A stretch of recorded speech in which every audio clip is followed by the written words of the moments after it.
Hello and welcome to United Report. This is your home for all the latest Manchester United news, match updates, transfer stories, and in-depth analysis. Stay connected and never miss a moment. Subscribe now to stay ahead with everything happening at Old Trafford. Patience with Rasmus Højlund is running out at Manchester United, both internally and externally. The striker has now gone 16 matches without scoring, and with just 2 Premier League goals to his name since the season began, serious doubts about his ability and his Old Trafford future have emerged. Faith in him within the United camp is dwindling rapidly, with one coach offering a scathing assessment of the 22-year-old's performance against Tottenham 10 days ago. His recent struggles suggest that Roy Keane's initial concerns about him were on the money.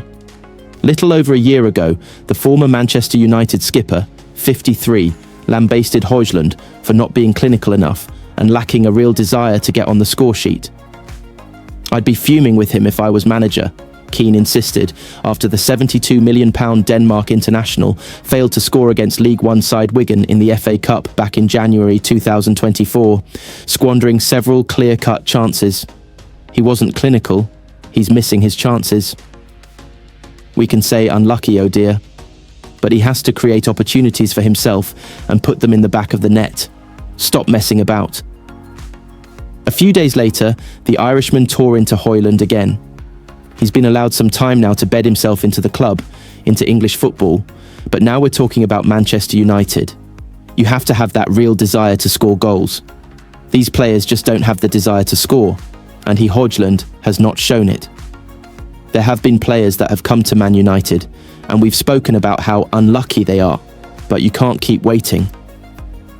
Højlund reacted to Keane's criticism in the best possible way, scoring 7 goals in his next 6 games. However, his struggles in the 12 months since have largely undone the momentum he built during that purple patch. Shortly after arriving, Ruben Amorim insisted Højlund was an important cog in his side, but urged the striker to improve his efficiency in possession.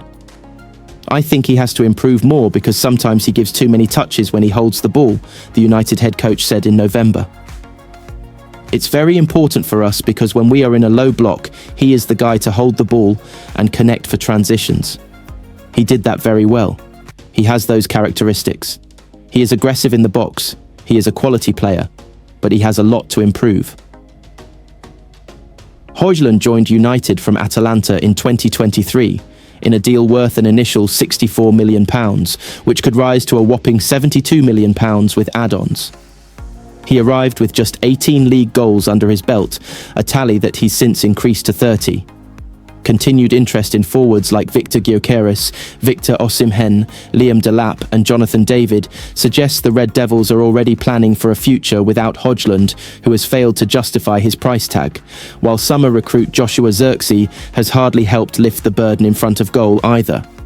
The Dane potentially only has a few months left to prove himself at Old Trafford, but based on recent evidence, a turnaround seems unlikely.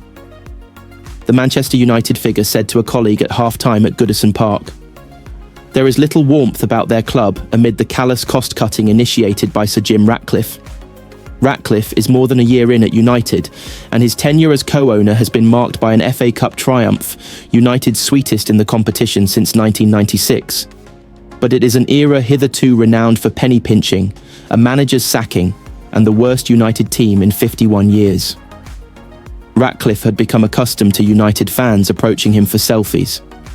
He enters Old Trafford via the Stretford End tunnel, walks along the Sir Bobby Charlton stand and up the gangway towards the director's lounge. He always receives requests for pictures and always obliges. There is an undeniable dichotomy at United. There's no Ineos and United. It's just United," a club source said earlier this season. "There's Ineos, and then there's United," another club source said more recently. Ratcliffe attended another fans' advisory board meeting at Carrington recently. Consultation is already underway between the fan representatives and the club on ticket prices and policies for next season. FAB members have to sign a non-disclosure agreement. The United chief executive Omar Barada sent an email last week to warn staff that leaking sensitive information could be regarded as gross misconduct. That missive was then leaked. Others were appalled that the news surfaced on the same day of Denis Law's funeral at Manchester Cathedral, which was coordinated by two former United employees who left the club last year. They had also overseen the funeral of long-serving United receptionist Kath Phipps at the Cathedral in January. Ratcliffe was not in attendance for either. Morale at United has been on the floor for the best part of a year. United laid off 250 staff last summer after the workforce was allowed to balloon to 1,112.